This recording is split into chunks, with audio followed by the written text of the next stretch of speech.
एक प्रेरक ने एक कांच का बर्तन अपने हाथ में उठाया और ढेर सारे उपस्थित जन समूह के बीच सब लोगों को दिखाया। उस प्रेरक ने उस कांच के बर्तन में पत्थरों के बड़े बड़े टुकड़े डाले और वो बर्तन भर गया।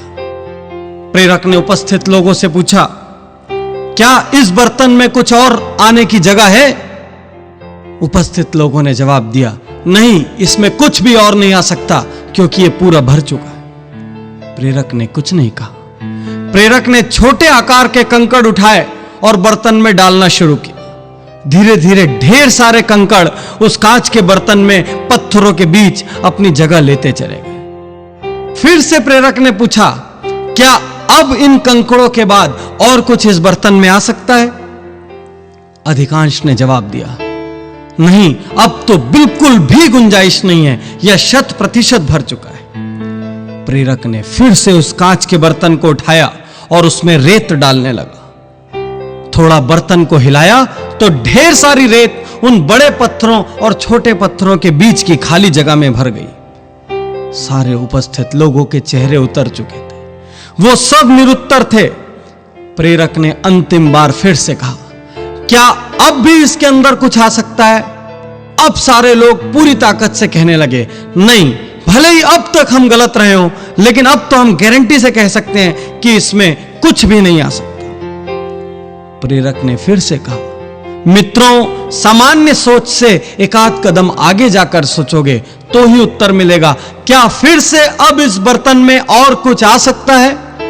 उपस्थित लोगों ने 1-2 मिनट और लिया सोचने को और कहा, नहीं गुरुजी, हम पूरी तरह से समझ चुके हैं, इस बर्तन में कुछ भी और आने की जगह नहीं।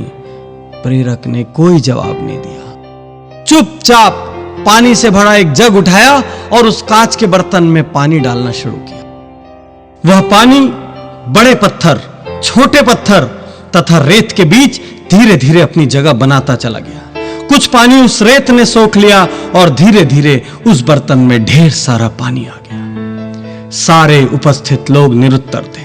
फिर उस प्रेरक ने कहा, मित्रों, जिस तरह से इस कांच के बर्तन में पहले बड़ा पत्थर डाला गया, फिर छोटे पत्थर और कंकड़ डाले गए, फिर रेत डाली गई, फिर पानी डाला गया, इसलिए सारी चीजें इसमें समा सकी। यदि इसकी जगह पहले पानी डाल दिया जाता और पत्थर डालते तो सारा पानी बाहर छलक जाता।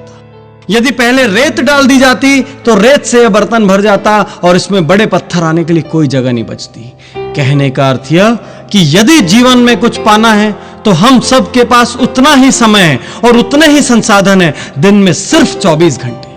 इन 24 घंटों के लिए जिस भी व्यक्ति ने सही प्राथमिकताएं तय की होंगी, वह व्यक्ति जरूर सफल होगा। जो लगन से, पूरी ताकत से, पूरी मेहनत से डटेगा, जुटेगा, पसीना बहाने को तैयार होगा, वो जरूर सफल होगा।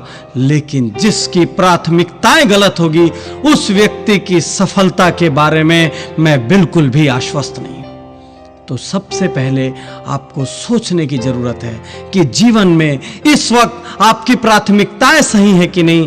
यदि प्राथमिकताएं सही हैं तो फिर आगे हम लगन की, दिशा की और दूसरे गुणों की बात करेंगे।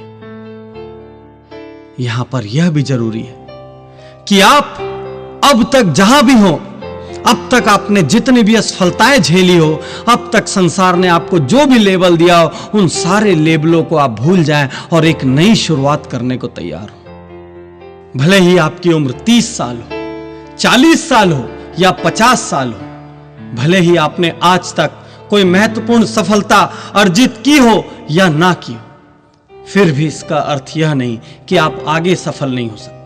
आप आज उठ सकते हैं, आप आज जाग सकते हैं, आप आज दुनिया के आपके बारे में जो भी नकारात्मक विचार हैं उनको गलत सिद्ध कर सकते हैं और आप नए सिरे से अपनी सफलता की गाथा लिख सकते हैं।